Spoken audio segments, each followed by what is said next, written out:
खुलुमबाय रायजोफोर आरो जोङो दिनै मोनसे गोदान मोनसे टपिक्स लानानै आङो नोंथांमोननि गेजेराव फैलायबाय मोनसे गोदान भिडिअ लानानै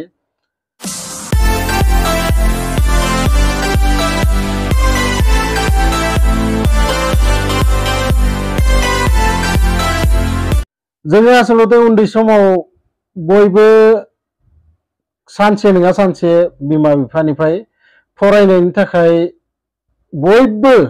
आं मिथिनायाव 100% जेसेबां माने फरायनाय गथ'फोर दंमोन बा नोंथाङाबो फरायदोंमोन बै टाइमाव जोङो सानसे नङा सानसे बिमा बिफाजों बे बाथ्रानि थाखाय जोङो रायजाथारदोंमोन आरो जेसेबां दा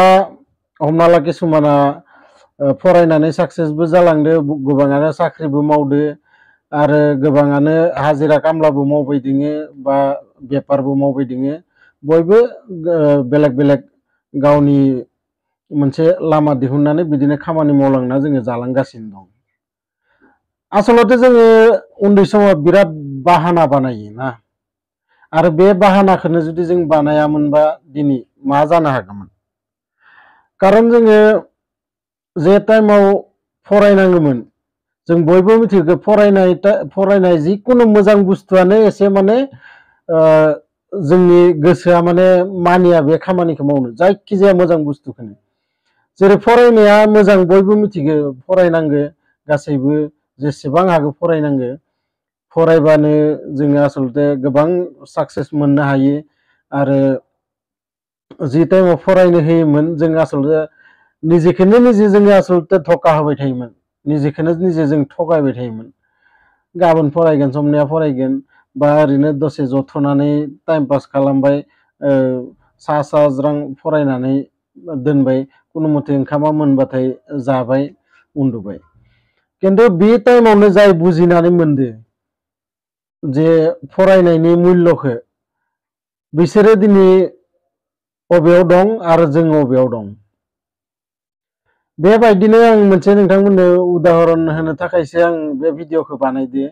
बिहारनि सासे सन्जय रबिदास होननानै गथ' बिथाङा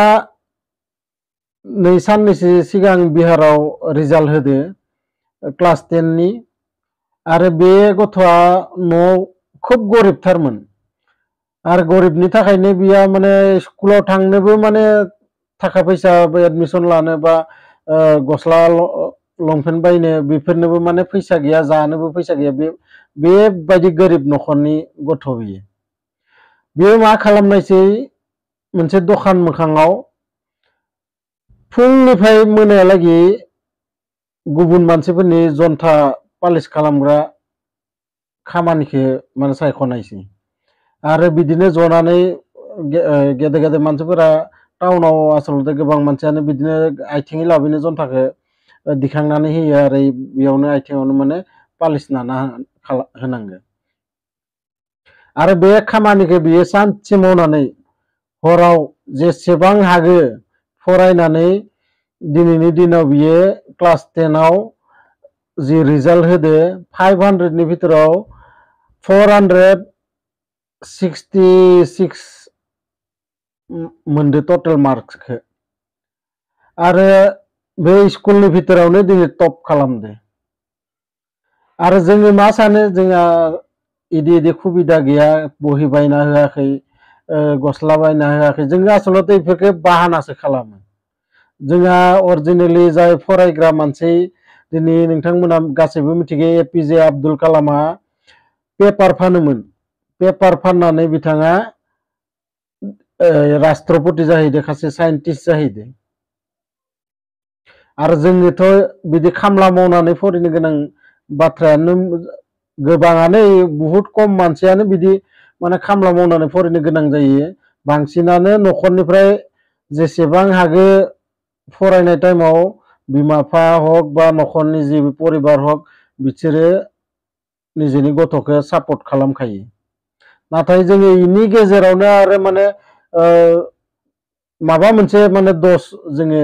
नागिरनानै दिहुननानै जोंहा इदि गैया इदि गैया इ गैया जों इफोरखौ माने बाहाना खालामबाय थायो आरो बे बाहाना खालामनाय मानसिफोरानो उनाव बेबायदि माने खामला मावनो गोनां जायो बा बेलेगनाव साकर थानो गोनां जायो। साकरानो दा सोरनिबा आन्दाराव खामानि मावनाय माने साकरानो दा इयावनो किसुमाना खम फरिबाबो बिजनेस मावनायनि आइडिया दं, बिथांमोना बिजनेस मावनानै मालाय जौगालांदो। खिन्थु जायफोरा बिजनेसावबो आखाइ गैया आरो बाजारफोराव माबाफोर फानहैनोबो लाजिनाय माबानाय जोंनाव गोबां दं बिदि। आरो बेफोर मानसियानो उनाव थांनानै माने खामला मावनो गोनां जायो। आरो बै उनावसो जेब्ला निजेनि फिसालाखौ रायनो गोनां जायो फराय होननानै, होमबा जोङो गोसोआव खाङो साला जोंखौ बिमा बिफाया ओरै होनदोंमोन, जों कुनु दिन खोनासङासै। आरो खोनासंबाथाय दिनै मा जागौमोन जोङो, मानि आंखालमोन जोंहा, अब्लासो जोङो मिथियो। गतिके लोगोफोर गासैखौबो आङो दा जौगाबोनाय जेसेबां स्कुलाव फरायफुनाय बा नोंथांमोनखौबो आङो होनो जायफोरा फिसाला फिसाजोफोर फरायबाय दङ बिथांमोनखौ मोजाङै बुजायनो नाजा, मोजाङै बुजाय, मोजाङै फरायनो हो। आरो गासैबो फरायबासो जोंनि समाजा जौगालांगोन, डेभेलप जालांगोन। फरायाबा मुर्खनि मोनसे माबायाव कुनु माने डेभेलप जानो हाया। खदाय अन्धबिश्वास बेफोरो माने बारा जालाङो। बेनि थाखायनो फरायनायखौ एकदम इम्पर्टेन्ट होनना भाबिनानै माने जेसां हागो निजेनि गथ'खौ फरायहोनो थाखाय नाजानांगो। आजिखालि मा जादों जोंनि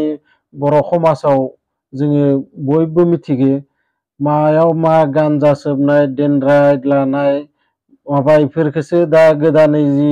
उथिबोनाय आङो नुनो मोनो। आरो गोसो थोलायनानै बैसो जायियावनो खोब खम बैसोआवनो हाबा जालायनाय माबानाय बेफोरखौसो माने दा बारायहोलांदो,